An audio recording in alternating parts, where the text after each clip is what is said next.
말씀 제목 같이 한번 읽어보겠습니다. 시작. 하나님의 안식을 누리고 있는가? 지난주 제목 기억하는 사람 있어요? 지난주 제목은 하나님의 안식을 누리고 있는가 1이었고 오늘은 2, 두 번째입니다. 요한복음 5장 10절에서 18절인데 우리가 안식에 대해서 좀 얘기를 좀 하려고 합니다. 우리 한 절씩 좀 읽을까요? 유대인들이 병 나은 사람에게 이르되 안식일인데 네가 자리를 들고 가는 것이 옳지 아니하니라.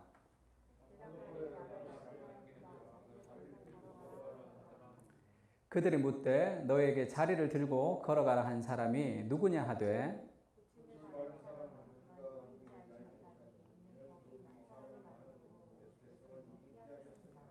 그 후에 예수께서 성전에서 그 사람을 만나 이르시되 보라 네가 나았으니 더 심한 것이 생기지 않게 다시는 죄를 범하지 말라 하시니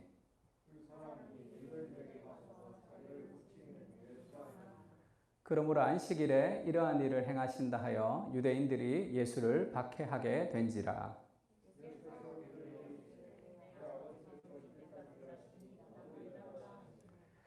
유대인들이 이로 말미암아 더욱 예수를 죽이고자 하니 이는 안식일을 범할 뿐 아니라 하나님을 자기의 친아버지라 하여 자기를 하나님과 동등으로 삼으심이로라. 아멘. 지금 안식일 논쟁이 지금 벌어지고 있죠. 예수님이랑 이 바리새인들 사이에. 그러니까 그 38년 된 병자를 고쳤지만 그들에게 더 중요한 것은 안식일을 지키는 것이다. 이렇게 얘기했습니다. 이게 이제 왜 그렇게 위험하냐면 우리 안에도 이제 이런 그 성품들이 좀 남아 있을 수 있는데 이 사람들의 문제는 뭐라 그랬어요? 하나님의 말씀을 규칙으로 생각하는 거죠. 그러면 뭐가 배제가 되냐 하면 하나님의 성품과 하나님의 말씀이 분리가 되는 거예요. 그것이 사단이 우리에게 주는, 세상이 우리에게 주는 굉장히 중요한 그런 공격의 포인트 같은 겁니다. 그러니까 안식이라는 것은 하나님의 성품에서 나온다는 걸 알아야 됩니다. 그래서 이거 같이 한번 읽어볼까요? 하나님의 성품과 시작. 하나님의 성품과 말씀을 분리하지 마라. 이게 무슨 얘기냐면 하나님의 성품을 우리가 이제 알게 되면 그 하나님이 나를 너무 사랑하시는 분이야. 그리고 하나님이 능력이 있으신 분이에요. 그러면 그분이 하는 말씀이 뭔가 내 마음에 좀 들지 않아도 하나님의 성품에 대해서 우리가 신뢰를 하면 그 말씀에 우리가 순종할 수 있겠죠. 그런데 하나님의 말씀과 하나님의 성품이 분리가 되면 그 말씀이 나한테 맞을 때는 내가 좋고 나한테 맞지 않을 때는 내가 이제 그것을 거부하는 그런 이제 신앙이 되는 거죠. 그 이유는 한 가지입니다. 하나님의 말씀이 하나님의 성품이랑 연결이 돼야 돼요. 그럼 우리가 말씀을 읽을 때 우리의 목적은 내 삶의 변화가 아니에요. 성경을 읽을 때 이 성경을 통해서 내 삶을 변화시켜야 된다는 목적보다 더 중요한 목적은 그 성경을 통해서 예수 그리스도의 인격을 경험하는 거예요. 하나님의 인격을 만나는 거예요. 그러면 자연스럽게 순종하게 돼 있어요. 그 사람을 사랑하면 다 되잖아. 사랑하지 않으면 이걸 이렇게 해야 되나 저걸 저렇게 해야 되나 이때는 이렇게 해야 되나 저 때는 저렇게 해야 되나 그렇게 관계를 맺는 게 아니잖아요. 우리가 이 사람은 이거 홍당 뭐 주스 좋아하는구나 이 사람 뭐 좋아하는구나 그렇게 해서 우리가 가는 게 아니라 하나님 그분과 우리가 인격을 만나면서 우리 삶에서 여러 가지들이 다 해결되는 거죠. 그래서 하나님의 성품과 하나님의 말씀을 분리하지 마요. 하나님의 말씀에는 하나님의 성품이 있습니다. 그래서 우리가 시편을 연습하면서 제일 좋은 게 뭐냐면 기도하면서 하나님이 나의 이 연약한 그런 억울한 일, 내 삶의 슬픈 일, 내 삶의 힘든 일을 하나님이 들어주시고 만나주시고 나와 함께 하신다는 그 하나님의 인격을 이 다윗이 만나는 거란 말이에요. 그래서 다윗이 주로 이 은유를 많이 쓰죠. 은유라는 것은 보이지 않는 세상을 보이게 한단 말이에요. 하나님은 나의 반석이시오 이렇게 얘기한다고. 그러면 그냥 우리가 어느 놀러 가서 야, 저 바위 멋있다라는 것과 하나님은 나의 반석이시오라고 고백하는 사람이 그 바위를 보면 그 바위를 이렇게 보면서 그 바위 안에 있는 하나님의 무엇을 느끼는 거죠. 보이는 세상의 한가운데 보이지 않는 하나님을 느낀단 말이에요. 그것은 경험적 알미라는 거예요. 그게. 그래서 우리가 일상을 살아가면서 우리가 그 하나님을 누리고 맛보고 느낀단 말이에요. 성경 볼 때만 하나님을 누리는 것이 아니라 삶을 살아가면서도 그것이 그 삶의 은유.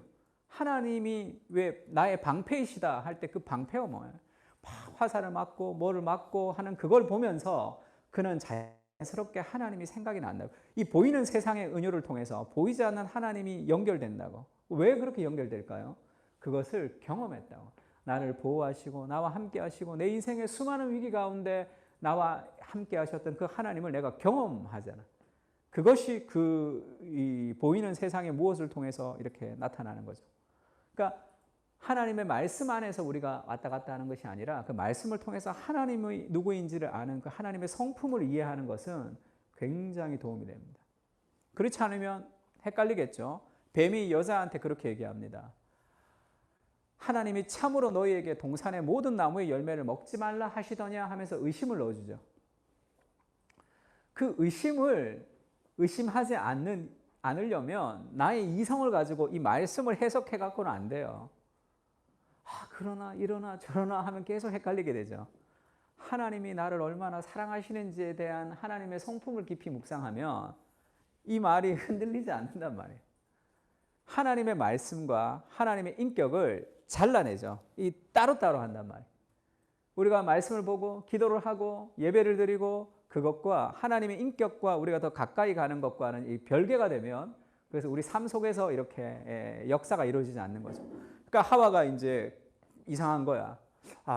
이 동산 중앙의 나무 열매를 우리가 먹을 수 있으나 먹지도 말고 만지지도 말까 하노라 하라 하면서 하나님의 말씀을 의심하게 되는 거죠.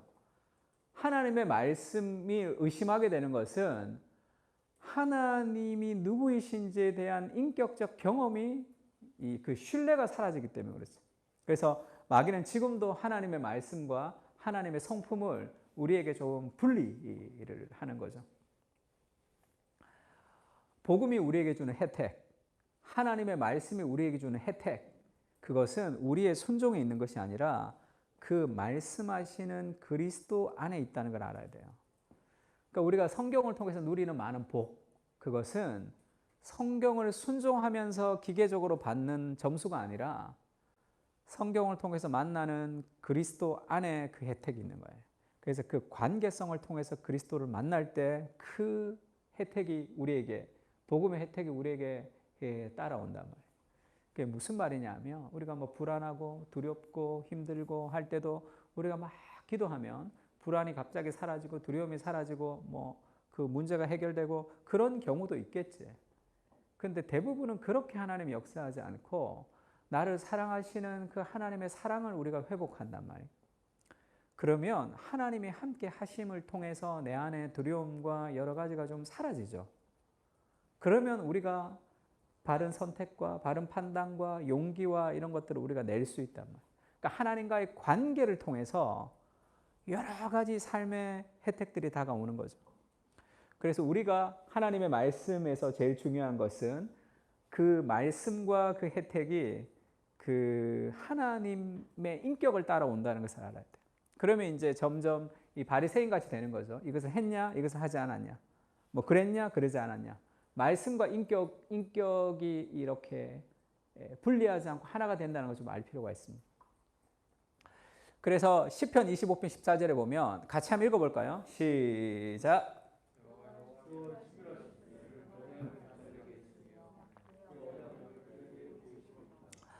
아멘. 여호와의 친밀하심이 그를 경외하는 자들에게 있으며 이렇게 얘기한다고. 약간 말이 안 되죠. 우리가 친밀하다라는 것과 경외라는 것은 좀 뭐라 그럴까? 경외라는 것은 조금 약간 두렵고 떨리는 느낌이 있잖아요.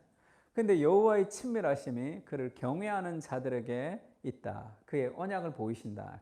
하나님의 친밀함과 하나님의 경외함이 동시에 이제 있는데 우리가 누군가를 친구를 만난다고 할 때 정말 그 사람과 깊은 인격적인 교제를 가지고 친구를 만날 때 우리가 어떻게 하냐면 우리 속에 있는 얘기를 다 하고 그 사람의 있는 얘기를 우리가 다 듣고 그 다음에 우리가 누군가를 만나서 친구가 될 때 뭔가 좀 잘 보여야 돼 내가. 그래서 뭔가 경계를 하면 그게 친밀함이 아닌 거죠. 잘 보여야 되면. 그냥 나의 모든 있는 모습을 다 이렇게 까발려 놔도 나를 있는 모습 그대로 받아줄 수 있는 그런 관계가, 그게 친구란 말이에요. 그래서 누가 그런 얘기했어요. 김남준 목사님 책 보면 책 챕터가, 이런 말 해도 될까 모르겠는데 제 말이 아니라 김남준 목사님이 썼어요. 개새끼들의 동창회라고 썼어요. 그 챕터가. 동창회를 갔는데 목사님이 야, 이 새끼야, 저 새끼야, 막 친구들끼리 나이 5, 60이 돼가지고 막 하는데 자기가 막 벅찬 감동이 막 오더라는 거야. 내 인생 어디 가서 목사님 뭐 어쩌고 저쩌고 다 자기를 직업으로 바라보지 자기 그 어린 시절에 그렇게 자기를 대해줬던 사람이 없었다는 거야. 그러면서 막 만나는 그 편안함이 있었다. 그런 얘기를 한번 했다고요. 하나님이 우리와 친밀해지기 위해서, 우리의 이야기를 듣고 우리의 연약함을 우리와 함께하기 위해서 그분이 인간이 되셨잖아요. 그분이 인간이 되셔서 우리의 힘들고 우리의 어렵고 우리의 슬픈 것들을 다 이해하시는 하나님으로 우리에게 내려오셨단 말이에요. 그래서 우리의 있는 모습 그대로를 다 받아주시는 분이시죠. 그가 인간으로 오셔서 그가 고난을 받으셨은즉 고난 당하는 자들 능히 도우실 수 있다. 그렇게 얘기해요. 고난을 받지 않아도 고난 당하는 사람을 도울 수는 있지, 원래는. 근데 왜 고난을 받으면서 고난을 당하는 사람을 도울 수 있다고 하냐 하면, 예수님은 고난을 안 당해도 고난 알죠. 고난을 도울 수 있어요. 근데 고난의 문제는 해결할 수 있지만 우리의 마음이 풀리지가 않는 거죠. 내가 고통하고 내가 힘든 것을 저 사람은 잘 몰라. 근데 돈 던져주는 그런 해결책이 아니라 내가 고통당하고 내가 힘든 것을 그리스도가 함께 경험하신 분이기 때문에 우리가 더 마음의 위로를 받는 거 아니에요. 그렇게 예수님 우리에게 낮아지셔서 우리에게 친밀하게 되고 내 있는 모습 그대로, 이 죄악된 모습 그대로 예수님이 받아주시는 그런 친밀함을 우리에게 보여주잖아요. 그러면 우리가 하나님을 어떻게 친밀하게 돼야, 하나님을 있는 모습 그대로 우리가 받아들여야 되죠. 하나님은 어떠신 분이십니까? 하나님의 크시고 놀라우시고 끝없는 사랑에 계신 하나님을 하나님 있는 모습 그대로 대우하는 것, 그것이 순종이죠. 그 하나님의 말씀에 그분이 정말 우리가 친밀함을 통해서 그분을 경외한다면 우리의 있는 모습 그대로를 하나님이 받아주듯이 하나님 있는 모습 그대로를 우리가 받아주는 것은 그분의 말씀 앞에 순종하는 거예요. 그래서 순종은 친밀함을 더 깊이 합니다. 정말 사랑하지 않은 게 그게 어떻게 친밀해질 수 있어요?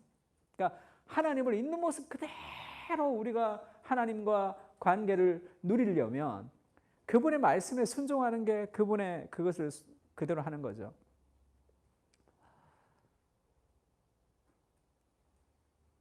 그 예전에 이찬수 목사님 설교 들었더니 그런 얘기 하더라고요. 자기가 고등부할 때 자기가 옥하는 목사님이 부르면, 옥하는 목사님이 뭐 하면, 요즘 부목사들은 자기가 무슨 얘기하면 생각해 보겠습니다 그렇게 얘기한대요.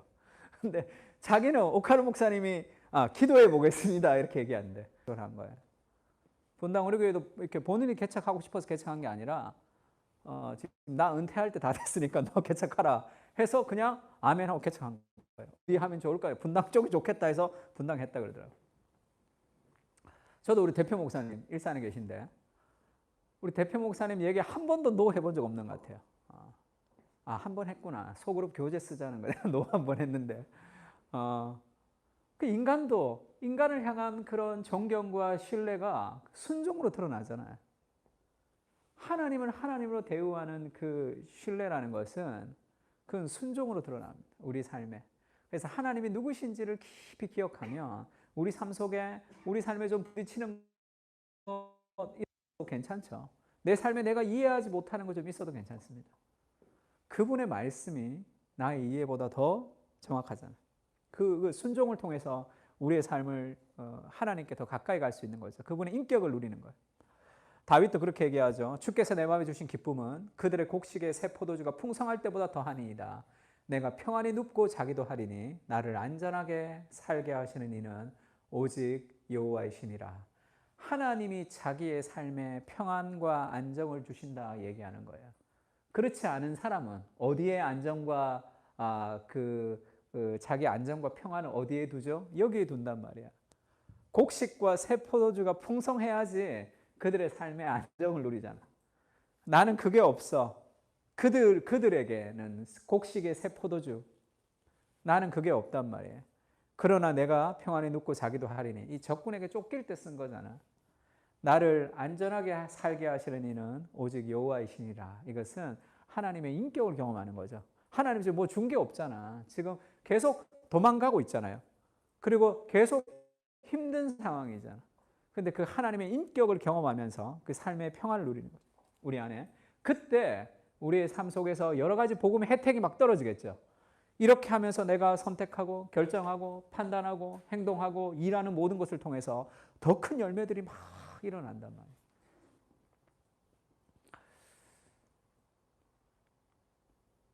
세상은 계속해서 우리를 하나님과 분리되게 하는 거죠. 분리되게 하는.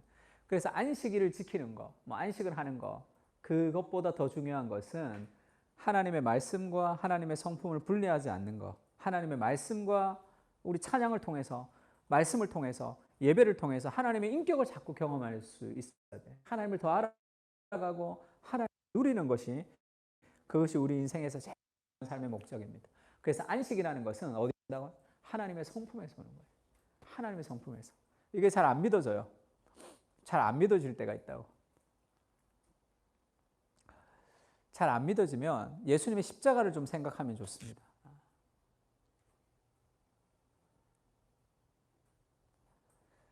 그게 잘 안 믿어지면 신명기에는 그런 말씀 있죠. 너희는 애굽 땅 종되었던 집에서 인도하여 내신 여호와를 잊지 말라. 하나님 여호와를 경외하며 그를 섬기며 그의 이름으로 맹세하라. 그 하나님의 성품과 말씀이 분리가 되면 다른 신을 섬기게 돼 있어요. 다른 신들, 곧 내 사면에 있는 백성의 신들을 따르게 돼 있단 말이에요. 하나님의 성품에 대한 신뢰가 부족하면 당연하겠죠. 너희 중에 계신 너희 하나님 여호와는 질투하시는 하나님인즉 너희 하나님 여호와께서 내게 진노하사 너를 지면에서 멸절하게 하실까 두려워하노라. 너는 마사에서 시험한 것 같이 하나님을 시험하지 말라. 왜 마사에서 시험하죠? 광야에 갔는데 뭐가 없거든, 환경적으로. 그러니까 하나님이 함께 있지만 내가 자꾸 다른 걸 찾게 된단 말이에요. 그러니까 하나님을 자꾸 시험하게 된다고. 주의 말씀도 있지만 하나님을 자꾸 시험하게 되는 그런 불순종의 것은 힘들고 내가 왜 이렇게 하나님 나 사랑하지 않는가 이런 생각이 들 때도, 하나님의 성품이 뭔가 좀 좋지 않게 생각이 들 때도 우리가 그리스도의 십자가를 기억하면 자기 아들을 우리에게 주신 그 하나님, 또 예수님이 자기의 목숨을 우리에게 주었잖아. 그러면 이것은 정말 신뢰할 수 있는 거야. 그걸 자꾸 좀 묵상해야 돼요. 내가 이번 주에 본 책 중에 이동원 목사님이죠. 지구촌 교회 이동원 목사님이 쓴 책, 아들아 See You in Heaven 이렇게 썼어요. 이동원 목사고 천국에 갔습니다. 작년에. 그래서 좀 젊은 친구였어요. 법대 나와서 또 그 미국에서 변호사 했었는데, 제가 이 마음이 좀 아팠던 게, 그 예전에 제가 그 휴가를 한번 갔는데 캐싱턴 산에 그런 느낌을 내가 받았단 말이에요. 우리 작년에 돌아가셨습니다. 그래서 아들을 먼저 보낸 그 아버지의 심정이 좀 어떻겠어. 그 책에 그렇게 썼더라고요. 아주 이걸 막 슬프게 안 써서 내가 더 슬프던데.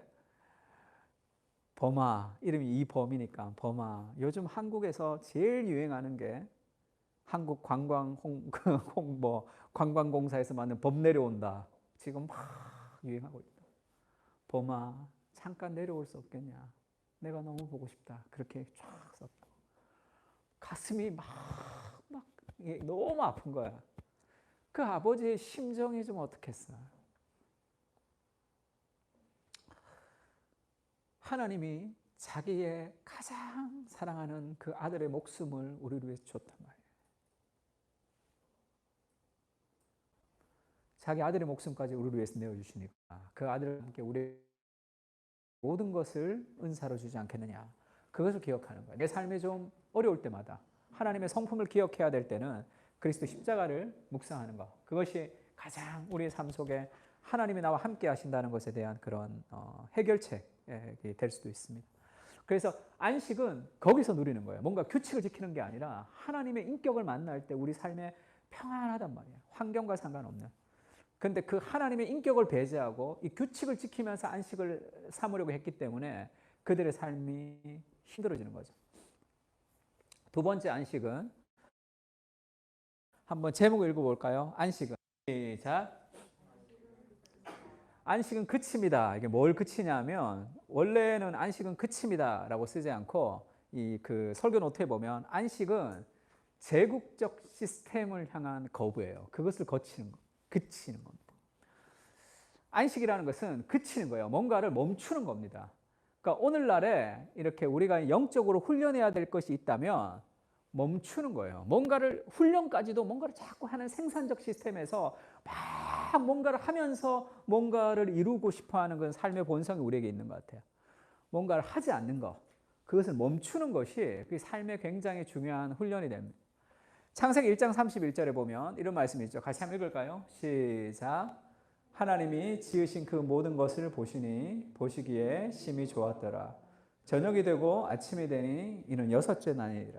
하나님이 창조하실 때 하나님 일하시죠. 노동하신다고. 하나님은 이 땅에 노동자로 오셔서 노동을 통해서 하나님을 창조하셨는데 하나님은 단순히 생산하시는 분이 아니라 첫째 날부터 마지막 날까지 저녁이 되고 아침이 되고 나면 그 자신이 했던 그 일을 돌아보면서 토부, 음미하시는 분이라고. 그것이 좋다. 지금 여섯째 날에 그 지으신 모든 것을 보시고 심히 좋았더라. 이렇게 돌아보시고 그것에 대해서 경탄하고 음미하고 그것을 누리는 분이시죠. 우리는 하나님의 형상을 갖기 때문에 그것이 우리 안에 있는 삶의 본성이에요. 인생의 의미, 그 다음에 그 참된 삶의 어떤 목적을 찾으려면 우리의 삶을 살아가는 우리의 삶을 그치고 이 모든 것 가운데 함께 하셨던 그 하나님을 기억하면서 음미해야 된다. 그거를 누려야 된단 말이에요. 그렇죠? 그래서 하나님이 멈추고 하나님이 행하셨던 그 일들을 음미하셨던 분이라는 것을 기억해야 돼요. 우리는 그렇게 창조되었어요. 그래서 음미가 없으면 삶은 파괴적이 됩니다. 계속 굴러간단 말이에요. 계속 굴러가다가 도저히 견딜 수 없으면 이제 끊고 어디 해외로 가는 거죠. 한 달씩 가고. 그러면 다시 잠시 잊었다가 다시 또 여기 오는 거잖아요. 그러니까 이 음미한 것을 잊어버리는 시스템, 그것이 애굽의 시스템이에요. 제국의 시스템. 월트 브루거만이 그게 제국의 시스템. 안식은 이 제국의 시스템을 저항하는 거예요. 제국의 시스템에 대해서 내가 노라고 말하는 것이다. 이렇게 얘기했습니다. 안식일을 기억해라. 그러면서 엿새 동안 나 여호와가 하늘과 땅과 바다와 그 가운데 모든 것을 만들고 일곱째 날에 쉬었습니다. 그러므로 나 여호와가 안식일을 복되게 하여 그날을 거룩하게 하였노라. 그것을 안식하면서 지금까지 살아온 내 삶의 모든 것이 하나님의 것이고 하나님 이미 세상의 시스템 속에서 그래서 케빈 두영의 미치도록 바쁜에서 보면 미친 듯이 바쁜에서 보면 감사와 기쁨이 사라지면 영적으로 그 침체 상태에 이미 빠졌다 이렇게 얘기하는 것이 그게 정말이죠. 그러니까 삶에서 경외가 없는 거. 왜 경외가 없죠? 그침이 없기 때문에 그렇습니다. 삶을 머물러야 돼. 그래서 우리와 함께 하셨던 그 하나님을 좀 기억해야 돼. 그러면 우리의 순간순간 나와 함께 하셨던 그 하나님의 그 놀라우신 손길들을 우리가 발견해야지 우리가 그 경탄이 있단 말이야. 삶의 경외가 없으면 어떤지 알아요? 얼마나 삶의 현실에 매몰되는지 압니까? 늘 삶 속에서 매몰되어서 살아간다고. 삶의 생동력이 없는 삶을 살아갑니다. 피로사회. 오늘날은 그런 이 제국의 시스템 속에서 우리가 이 나사 부속품처럼 살아가는 세상 가운데 우리가 살아가고 있죠. 그것을 멈춰야 돼요, 과감하게. 왜 못 멈추죠? 불안하단 말이에요. 두렵거든. 그것이 인생의 목적이라고 우리가 배워왔기 때문에 계속 끊임없이 달려가야 된단 말이에요. 그걸 멈춰야 돼요. 그리고 그걸 누려야 됩니다. 좀 공간과 시간이 있어야 누릴 거 아니에요. 시간표 짜놓고 막 열심히 빡빡하게 살아가는 게 멋진 삶이 아니라고. 그것은 경외가 없는 삶을 살아요. 경외가 없는 삶. 끊임없이 앞만 바라보고 살아가는, 결국 후회하는 삶을 살게 됩니다. 이게 뭐냐면 급식, 자율급식대예요. 그런 얘기가 있습니다. 이 너지에 보면 급식하는 뭐 영양사라면 급식통을 이렇게 배치를 하잖아요. 그러면 사람들이 자율적으로 배식하잖아요. 근데 이거를 좀 바꿔봤어요. 배치를 바꾸면 25% 정도의 차이가 난대요. 그 배치만 바꾼다고. 그러니까 뭐 요거를 좀 잘 먹이고 싶으면 그거를 제일 많이 사람들을 송가는데 배치를 하면 더 많이 먹겠죠. 그러면 뭐 나쁘게도 사용할 수 있겠죠. 그러면 이 급식 돈 많이 주는데 뭐 어디 그런 데를 좀 좋게 배치할 수도 있고, 뭐 그렇지 않을 수도 있고, 더 좋게 하려면 애들 건강에 도움이 되는 것을 더 잘 배치할 수도 있겠죠. 그러면서 그 선택 설계자다 뭐 이런 얘기를 해요. 초이스 아키텍처, 선택 설계자다. 그 사람이 그만큼 우리가 다른 사람들한테 보이지 않게 영향력을 미칠 수 있다라고 이제 그런 얘기를 하고 있습니다. 제가 그걸 좀 생각하면서 그런 생각이 들었어요. 우리는 자유롭게 선택한다고 생각하지만 다양한 선택 설계자에 의해서 선택당하고 있는 거죠. 어쩐 의미예요? 걔네들은 자기가 자유롭게 자기 먹고 싶은 걸 먹는다고 생각할지 모르지만 은근히 선택 설계자에 의해서 선택당하고 있는 거예요. 그러면 어떻게 해야 되냐? 아, 나는 몸에 좋은 걸 먹을 거야 라는 확고 제국의 시스템. 이게 왜 자꾸 꺼지지 오늘? 이거를 한번 해보자. 아, 그거 저기 뭐야? 그 안전 모드 좀 한번 켜서 해보자. 안식은 그래서 그것에 대한 그침이에요. 애국 왕들이 그들에게 얘기합니다. 모세와 아론 어찌하여 백성의 노역을 쉬게 하려느냐? 가서 너희의 노역이나 해라. 쉬지 말게 하라는 거죠. 바로가 이르되 이제 이 땅의 백성이 많아졌거늘 너희가 그들로 노역을 쉬게 하는도다 하고 바로가 그날에 백성의 감독들과 기록원들에게 명령하여 말합니다. 너희는 백성에게 다시는 벽돌에 쓸 집과 집 전과 같이 주지 말고 그들이 가서 스스로 집을 짓게 하라. 왜죠?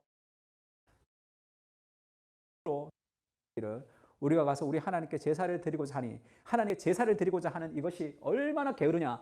그렇게 하지 못하도록 더 바쁘게 더 그렇게 만들어가라. 더 생산의 시스템에서 생산하도록 하라는 거죠. 그들의 노동을 무겁게 함으로 수고롭게 하여 그들로 거짓말을 듣지 않게 하라. 하나님 앞에 좀 제사 드리고 하나님을 음미하고 하나님을 노래하고 그럴 시간이 없도록 좀 만들어 가라는 이것이 제국의 시스템이죠. 시스템 안에서 우리가 다양한 선택 설계자들에 의해서 자유롭게 선택을 당하며 살아가는 거죠. 왜 하나님 앞에 우리의 삶에 음미를 하지 못하죠? 해야 될 일이 너무 많기 때문에 그래요. 그 제국의 시스템이 우리를 막 돌아가기 때문에 그렇습니다. 그 시스템 자체도 우리를 돌아가게 하지만 그 시스템에 물든 우리의 내부적 충동도 그것을 요구하게 하죠. 조용히 머물러서 1시간 기도할 정도의 시간과 공간을 내지 못하는 것이 그것이 우리죠. 멈춰야 되는 거예요. 안식이라는 것은 그침입니다. 그치고 그것을 내가 누려야 돼. 맛보고 누리고 음미해야 된다고. 빨리 먹으면 그 맛을 어떻게 알아? 계속 좀 씹고 그것을 좀 음미해야 될 거 아니에요. 고급 커피를 이렇게 아주 정성껏 갈아가지고 물도 한 방울씩 떨어뜨려서 그렇게 하나님이 함께 하셨던 우리의 삶의 구석구석들을 돌아보라고. 내가 오늘 만났던 사람, 오늘 기분 나빴던 일들, 오늘 내 삶에 감정적으로 힘들었던 일들, 기뻤던 일들, 그 모든 내 삶의 섭리 가운데 일하시는 그 하나님의 일하심들이 우리 하루 가운데 가득 차 있잖아요. 그거를 누리지 못하고 맛보지 못하고 그냥 하루하루 지나가면서 재수 없네 그러고 살아가니까 그것을 하나님의 그 아름다우심을 맛보지 못하잖아요. 그러니까 이 음미가 없다고. 그 경외가 없습니다. 경외가 없단 말이야. 그러니까 감동이 없는 삶을 살잖아.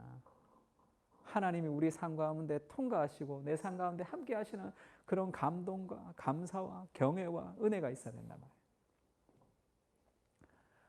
성경 같은 거 읽을 때 성경 뭐 일주일 만에 일독하는 거 있죠. 3일 만에 일독하는 거 있어요. 그러면 그런 데 가서 성경 일독하면 테이프 틀어놔요. 대초에 하나님 선열 창조하시니 이렇게 막 가면 눈으로 막 따라 읽어야 돼. 하나도 은혜가 안 되는데 그렇게 은혜가 막 될 때가 있어요. 왜 그렇죠? 그것은 내가 만났던 하나님을 경험했던 그것을 거기서 확인하기 때문에 그래요. 하나도 하나님 만난 경험이 없는데 대체 하나님 천지를. 그래서 그게 어떻게 은혜가 되겠어? 아, 다 읽었다. 그렇게. 다 읽었다. 내용도 모르고 다 읽는 거지. 막 그렇게 가도 은혜가 되는 것은 어느 성경 구절 탁 만나면 모세가 얘기가 나오면 그때가 생각나는 거야. 내가 잊어버리고 살았던 그 차가운 마룻바닥에서 나를 만나 주셨던 그 하나님이 기억날 때 그것이 은혜가 있는 거죠. 하나님과의 수많은 사연들이 우리 삶 가운데 있어야지 그것이 은혜의 보고가 된단 말이야. 삶 속에서. 이 거짓된 제국의 시스템을 그쳐야 됩니다.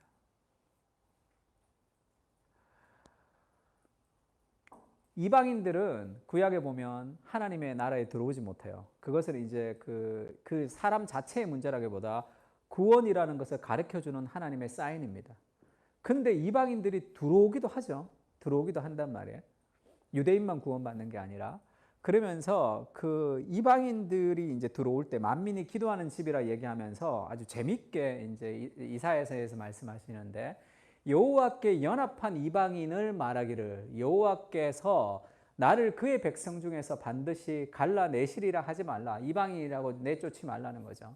또 여호와와 연합하여 그를 섬기며 여호와의 이름을 사랑하며 그의 종이 되며 이방인들이 안식일을 지켜 더럽히지 아니하며 나의 언약을 굳게 지키는 이방인마다 내가 곧 그들을 나의 성산으로 인도하여 기도하는 내 집에서 그들을 기쁘게 할 것이며 그들의 번제와 희생을 나의 제단에서 기꺼이 받게 되리니 이는 내 집은 만민이 기도하는 집이라 일컬음을 받게 될 것임이라. 이방인들도 다 와서 구원받을 수 있다 이렇게 얘기해요. 근데 그 이방인들이 구원받는 이방인들의 삶을 딱 한 가지로 얘기하죠. 안식일을 지키는 이방인이라고 얘기합니다. 그 구원받았다 할 때 그 이방인들이 하나님의 백성이 되는 그 표시는 한 가지예요. 안식일을 지킨다. 이게 무슨 얘기예요? 세상의 시스템을 따라 살아가지 않는다는 뜻입니다. 세상이 우리에게 주는 그 삶의 목적을 따라 살아가지 않는다는 거예요.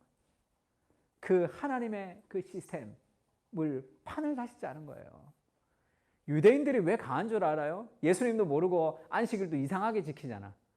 유대인들 안식일 이상하게 지키죠. 안식일 막 율법적으로 지킨단 말이야. 율법적으로 안식일을 지키는 유대인들이 왜 그렇게 미국에 가면 유대인들이 2%밖에 안 되는데 미국의 정재계를 다 잡아요. 그래서 그 APEC이라고 그러죠. 그 이스라엘과 미국이 주최하는 그런 그 모임이 있습니다. 거기에는 미국 대통령, 미국 부통령, 국방부 장관 다 초대돼 가요. 거기서 이스라엘 사람들이 내는 돈이 어마어마하거든요. 그리고 미국의 정재계를 다 잡고 있죠. 이스라엘이 찬성하면 무조건 미국은 찬성합니다. 왜 그렇죠? 뭐가 그렇게 대단하길래? 그들은 세상의 시스템과는 다르게 살겠다는 마음이 있는 거죠. 그 안식일을 율법적으로 지키지만 그들은 그것을 지키며 이 방식으로는 살아가지 않는다 하니까 자기들의 방식과 자기들의 룰을 가지고 살아갑니다. 세상을 따라가서는 다 세상의 꽁무니만 따라갈 수밖에 없잖아요.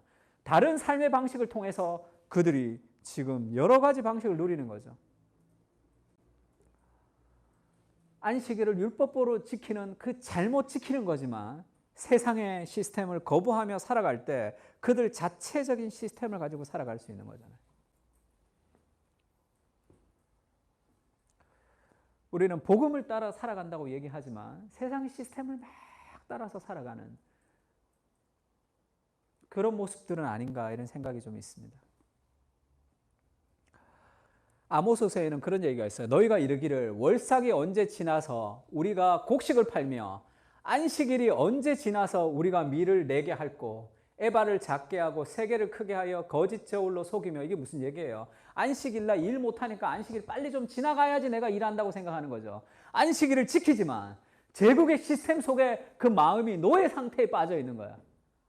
출애굽을 했지만 여전히 애굽으로 돌아가고 싶은 삶의 방식이죠. 월삭이 언제 지나가나, 안식일이 언제 끝나냐, 그래서 내가 언제 빨리빨리 일해야 되겠다 생각하는 거죠. 은으로 힘없는 자들을 사며 신 한 컬레로 가난한 자를 사며 찌꺼기 밀을 팔자 하는도다. 속이고 막 그렇게 돈 많이 벌겠다는 거지. 여호와께서 야곱의 영광을 두고 맹세하시되 내가 그들의 모든 행위를 절대로 잊지 아니하리라. 지금 이 안식의 누림이 없이 안식일을 가지지만 이 안식을 통해서 더 큰, 더 나은 무언가를 바라보는 이 안식이 일주일에 무엇에 힘을 주는 일주일의 삶이 안식으로 귀결돼야 되는데 안식 자체가 내 일주일의 삶의 어떤 동력이 되고자 할 때 그것은 하나님이 절대 잊지 않는다. 그 삶의 방식을. 그리고 여호와께서 말씀하시죠. 날이 이르는데 기근을 땅에 보내리니 양식이 없어 주림도 아니요 물이 없어 가람도 아니요 여호와의 말씀을 듣지 못하는 영적인 기갈입니다. 그래서 사람이 이 바다 저 바다까지 북쪽에서 동쪽까지 비틀거리며 여호와의 말씀을 구하려고 돌아다녀도 얻지 못하나니 그날의 아름다운 처녀와 젊은 남자들이 다 목말라서 쓰러지리라. 이게 무슨 얘기예요? 안식일 안 지키면 하나님이 심판하고 안식일 안 지키면 하나님이 저주한다는 것이 아니라 그 인간이 누려야 될 하나님의 복된 시스템을 거부하고 다른 삶의 방식을 쫓아가면 결국 그 영혼이 목말라서 젊거나 처자들이 젊은 남자와 처녀들이 이렇게 가장 건강한 사람들이 목말라서 다 쓰러져 버리는 그런 삶의 시스템 속에서 결말을 맞이한다는 거예요. 책을 정리 안 하면 책을 찾을 때 너무 힘들어지듯이 안식을 누리는 삶의 시스템들을 우리가 맛보지 못하면 삶의 풍성함이 없이 영적으로 목마른 인생으로 그렇게 쓰러진단 말이에요. 이것이 하나님이 우리에게 주시는 안식의 선물이죠. 제국의 시스템을 거부하는 거예요. 그거를 그치고 누리는 거예요.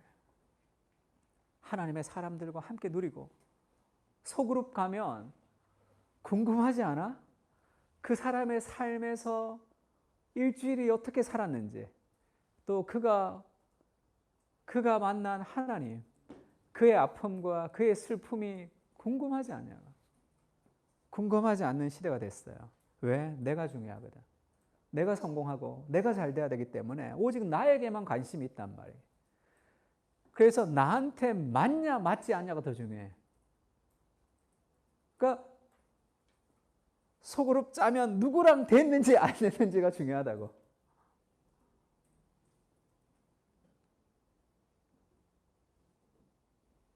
누리지 못하는 거죠. 그런 삶의 시스템 우리를 더 메마르게 합니다. 메마르게 한다. 마지막으로 세 번째 한번 읽어볼까요? 시작. 안식한다는 걸 알아야 돼요. 그렇지 않습니다. 왜냐하면 이 제국의 시스템들이 우리의 몸과 영혼을 계속 생산적으로 하게 만들잖아. 생산적이지 않는 것은 돈이 되지 않는 것은 그것은 잘못됐다고 얘기한단 말이에요.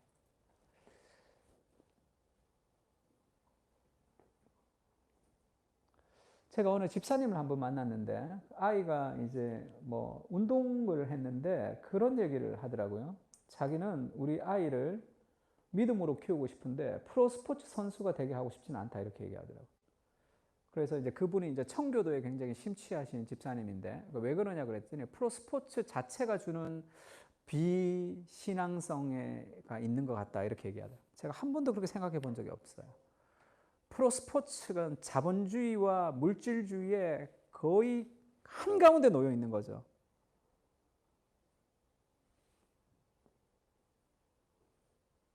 그래서 많은 선수들은 수많은 연봉을 위해서 또 돈을 지급하는 사람들의 박수를 위해서 자기 몸이 부서져라 일하죠.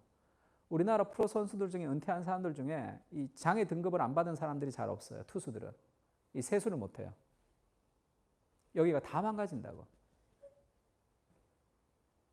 그것을 그렇게 즐기면서 그렇게 하나님의 아름다우신 스포츠라는 것이 우리에게 있는 것이 정말 승부를 위해서 그리고 그 돈을 위해서 그렇게까지 인생을 투자하면서 해야 될 만한 가치가 있을까?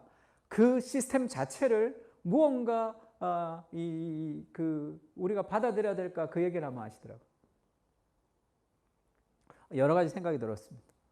뭐 그것이 잘못됐다, 나쁘다가 아니라 그렇게까지 생각해 볼 수 있는 그런 정신은 굉장히 좋다고 생각해요. 그 그침이죠. 우리의 삶에 무엇을 그친단 말이에요. 막 연봉 얼마 받아서 뭐 하면 좋겠다. 그것이 아니라 우리의 씨름은 혈과 육에 상대하는 것이고 통치자와 권세들과 어둠의 세상 주관들과 하늘에 있는 악한 영들을 상대하는 거예요. 가만히 있어서는 안식을 누릴 수 없습니다. 또 예배만 드리면 안식을 누릴 수 있냐? 천만에. 우리가 이 예배를 드리고 하나님 안식을 드리고 밖으로 나가기만 하면 수많은 삶의 감정의 문제와 어려운 문제들이 우리에게 홍수처럼 밀려오는 세상을 살고 있잖아요.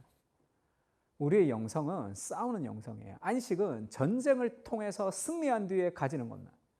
가만히 서서 안식할 수 없어요. 수많은 공격들이 우리에게 있는데 어떻게 안식합니까? 아줌마 영성이라고 제가 한번 얘기한 적 있죠. 제가 아는 우리 그 말레이시아에 있는 목사님 사모님, 제가 교회에서 그 수요 예배 드렸는데 애가 둘이 있었어요. 그때 초등학생 애가 둘이 있어요. 수요 예배 드리는데 주의 영광이 이곳에 가득해 막 울면서 막 손들고 우린 선해 하다가 애 둘이가 막 또 장난치고 하니까 주님과 같이 때리고 이제 이렇게 바로 또 찬양을 딱 하시더라고요.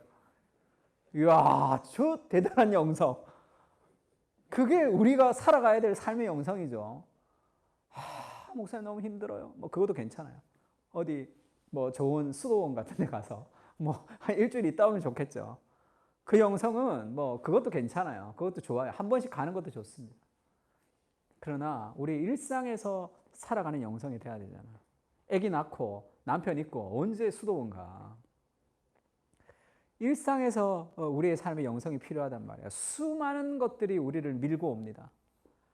다윗이 그렇게 얘기하죠. 시편 10절 15절에는 악인의 팔을 꺾으소서 악한 자들의 악을 더 이상 찾아낼 수 없을 때까지 찾으소서. 이게 뭐죠? 안식할 수 없단 말이에요. 수많은 악인들이 우리를 공격하고 수많은 그런 잘못된 사상들이 우리를 공격해서 내가 억울하고 내가 힘들고 내가 지치고 내가 짜증나고 내가 피곤하는 수많은 사건들이 우리에게 막 밀려온단 말이에요. 얼마나 힘들어요. 내 마음의 평안을 지키기가 힘든 상황이 있단 말이야. 지금 그 하나님의 공의에 부탁하는 거죠. 하나님, 악인의 팔을 꺾어 주십시오. 그 악을 찾아낼 수도 없을 때까지 죽여 주십시오. 지금 그렇게 기도하고 있잖아요. 우리의 삶 속에 수많은 안식하지 못하게 하는 수많은 삶의 감정과 아픔과 슬픔과 바쁨과 그 많은 문제들을 하나님 앞에 토로하고 기도하며 안식을 위해서 싸워야 된단 말이에요. 그렇지 않고 어떻게 마음의 평안을 누릴 수 있어요? 그런 세상은 없어요. 여기서 할렐루야 하고 딱 나가봐. 당장 문자만 봐보라고. 우리 삶 속에 밀려오는 수많은 일들과 수많은 사건들과 있단 말이에요. 저도 지금 이 예배를 안식을 설교하고 가면 바로 31일 목회하 신학 마감 날짜가 오늘이란 말이야. 당장 써야 돼. 막 독촉하겠죠. 그런 상황 속에 우리가 있단 말이야. 감정적인 평안, 그것은 자연스럽게 오는 게 아니에요. 안식은 그렇게 오는 게 아닙니다. 히브리서 4장 11절 같이 한번 읽을까요? 시작. 그러므로 우리가 저 안식에 들어가기를 힘쓸지니 이는 누구든지 저 순종하지 아니하는 본에 빠지지 않게 하려 함이라. 안식에 들어가기를 힘쓸지니 이렇게 얘기하죠. 안식에 들어가기를 힘써야 된단 말이야. 가만히 있으면 저절로 안식해지는 게 아니에요. 우리가 영적으로 훈련하지 않으면 안식이라는 것은 우리 삶에 올 수 없단 말이야.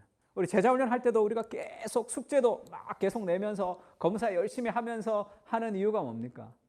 내가 바쁘면 숙제 안 하고 내가 시간 나면 숙제하고 그런 삶을 살아서는 삶의 참된 안식을 누릴 수 있게 그렇게 되지 않죠. 그러면 내가 힘든 일만 닥치면 내 삶 속에서 무언가를 다 빼앗기며 살아갈 수밖에 없단 말이에요. 바쁘고 바쁘지 않는가의 문제가 아니에요.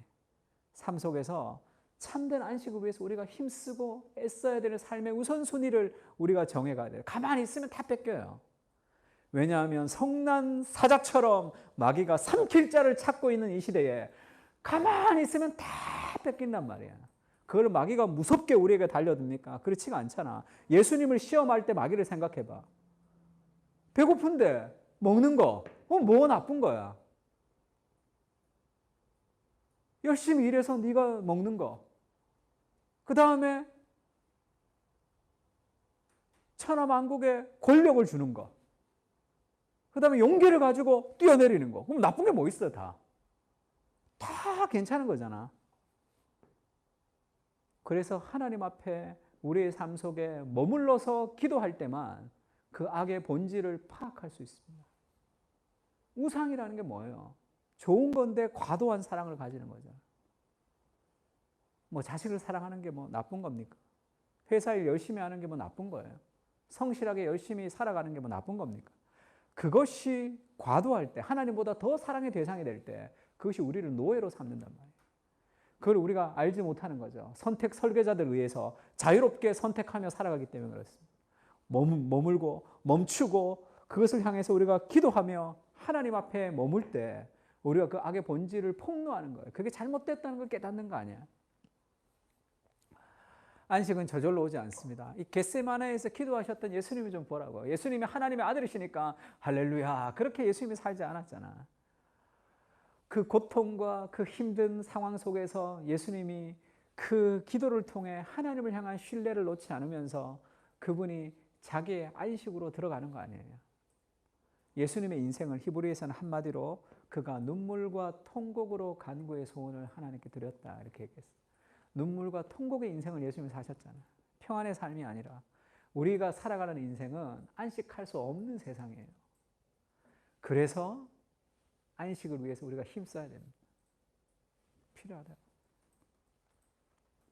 어제도 내가 누구랑 통화하면서 애기 키우니까 힘들잖아. 예배드리기가. 애기를 키우니까 예배드리기가 너무 힘들다고. 예배가 뭐 집중도 잘 안 되고 예배드리기가 너무 힘들다 그래서 두 가지 솔루션을 제시해 줬는데 하나는 안 되도록 무조건 틀어놔라. 그 시간에. 뭐 듣든 안 듣든 다 틀어놓고 뭐 예배 드리는 자체 예배는 언더스탠드가 아니니까 반드시 언더스탠드가 돼 이해가 돼야지만 예배를 드리는 게 아니니까 아이들도 예배를 드릴 수가 있어요. 다. 그 삶의 어떤 하나님이 함께 하시는 삶의 태도를 배워가는 거니까. 그러니까 그 틀어놓는 것도 좋다. 두 번째는 따로 시간을 일주일에 한두 시간 내서 따로 뭐 커피숍 가든지 어디 가든지 따로 온전하게 좀 예배를 드리는 시간을 좀 확보하라. 그렇게 얘기했습니다. 두 가지 마음이 들었어요. 얼마나 바쁘고 힘든가 마음이 들었고 그럼에도 불구하고 그것을 싸워서 우리가 누려야 될 안식이잖아요. 왜냐하면 그것이 없으면 우리의 삶은 더 피폐해지게 되기 때문에 그렇죠. 더 후회하는 삶의 결과를 맞이하기 때문에 그렇습니다. 이런 삶 있죠. 제가 참 도전받는 삶인데 얘도 이 아줌마 아들인 것 같은 느낌 들죠. 얘도 이 아줌마 아들이 아니라 이 아줌마 아들 같은 느낌이 좀 드는데 애 하나 데리고 와서 얘는 이렇게 보고 있고 쟤 하나 엎어매고 이 기도한다. 무엇이 그녀를 이렇게 기도하게 할까? 오늘날에 우리가 좀 회복해야 되는 것도 이런 삶의 어떤 영성이 아닐까? 이 환경을 좀 극복하는 참된 안식은 전쟁을 통해서 오는 겁니다. 싸움을 통해서 오는 거라. 그래서 그 하나님을 우리가 누리는 거죠.